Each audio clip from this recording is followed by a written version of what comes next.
The Pulsar X2, probably one of the most hyped mice of 2022. So hyped that it even stretches through to 2023.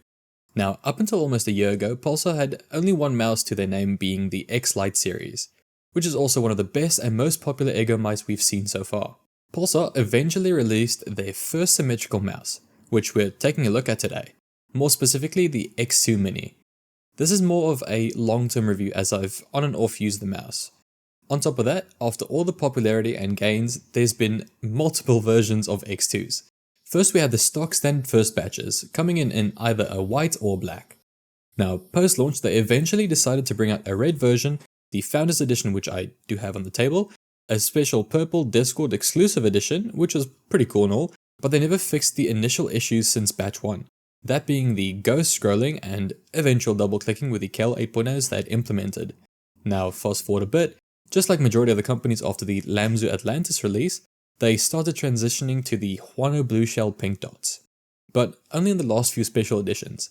The Pink, a Premium Black, the Rotobox collaboration, some cool collaborations like the Boardsy and the Random Frank P ones, a Kovacs AIM Trainer Pack version, and last but not least, and also my personal favorite, is the Bruce Lee and the Friends and Family edition. But of course skipping the enormous arsenal of versions and, just slight improvements, we'll still be taking a look at my X2 Mini being the stock Founders Edition. Now, rightfully so, it's a very popular shape. Now initially most folks thought it would be a clone of a few specific mice, which is not the case. Yet it does take inspiration of quite a few key aspects and I do very much approve of that. So when we focus solely on the shape now, the X2 has a pretty low profile. Comparing that to the MZ1's click height, which is still pretty low and personally gives the feeling of being more locked in.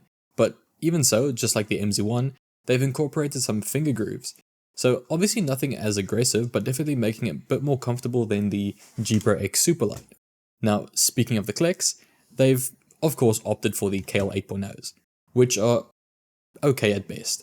They feel good but sound a bit lacking and hollow.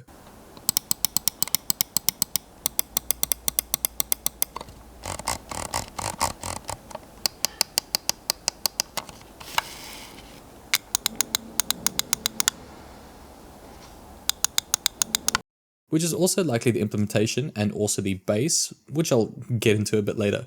The side buttons are pretty solid though. The shape is a bit more elongated and thinner with a good rounded design, whereas the front button and the back clicks flow into the mouse, making it a bit more comfortable to just roll your thumb over onto it, whereas something like the G PRO X has a more aggressive protruding side button that doesn't flow into the shell. It also has a well implemented Huano black shell white dot. There is a bit of pre-travel and a deeper hollowness like the main clicks, once again because of the implementation and the base, but to be clear, I'm not opposed to it. Last of the clicks is our scroll wheel. It's a nice in-between of tactility and smoothness. That's the experience of a TTC gold encoder, with a nice tactile Huano black shell yellow dot, and paired with the scroll wheel makes for a pretty solid time, where I haven't really felt it was lacking at all. Until eventually the scroll did start feeling looser and clackier over time.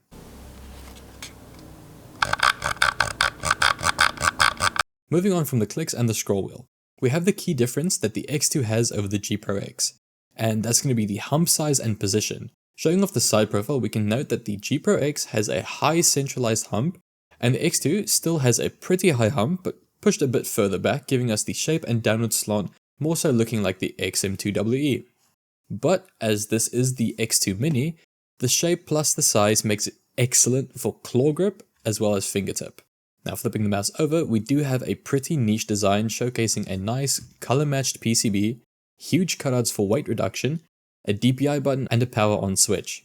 Straightforward and basic, but still a cool design nonetheless. The stock skates are pretty good size, nothing too big but also not the highest quality. I do always prefer my aftermarket skates, especially dots, but you'll be fine with stock if you don't intend to swap them out. Lastly, we get into the internals. The X2 sports a PMW 3395 sensor with a motion sync implementation, which you do have the option to turn it off or on. Once activated, it does give us a much bigger consistency in sensor performance. There's also a gnarly 300 mAh battery, and just rounding all that up, we do get the mouse coming in at roughly 52 grams. The mouse isn't perfect, but is innovative, And I do want to point out 2 changes I'd love to see implemented or just tweaked upon in the future of the X2. My first and only actual hate is going to be the coating. Now obviously over longer sessions I'd like to keep the consistency, but my hands tend to sweat pretty fast and this coating makes the experience a fair bit tougher. There's zero grip on the smooth plastic and makes me a bit annoyed. Yeah, I know there are options of grip tape, especially as the new super grips came out, but just generally I'm not a fan of grips and like to feel the mouse for what it is. I could spray paint it like all my others, but will likely not do so as I'm giving the mouse back to my friend at some stage. Second is the lack of actual curvature or comfort grooves on the sides. Yes, it does have curves on the sides, but just very minuscule and doesn't necessarily give me a sense of being locked in as much, especially if my hands tend to slip because of moisture. Now besides those 2 things though, the mouse is really good.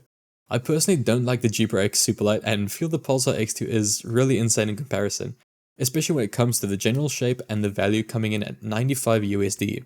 But the only versions recommended at this point in time would be the ones with an optical switch or the Huano blue shell pink dots, as they have a lesser likelihood of previous issues. Now on top of that, I'd like to add that Pulsar are bringing out some bloody sick mice in 2023. They have announced a version of the X2 called the X2H, with a narrower middle causing a better curvature of your fingers, as well as a bigger and even further back pushed hump to really get the claw grippers a thing to look forward to. Second is the ambidextrous being the X2A.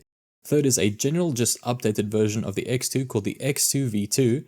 And the last and most important is the eSports series of the X2 shape.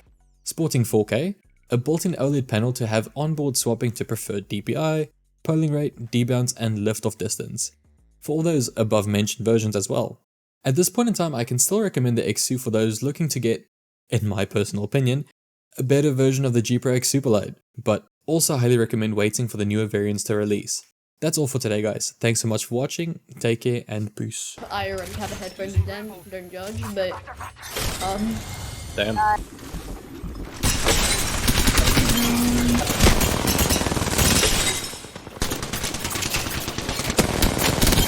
Oh my days, actually got crapped on. I need medical.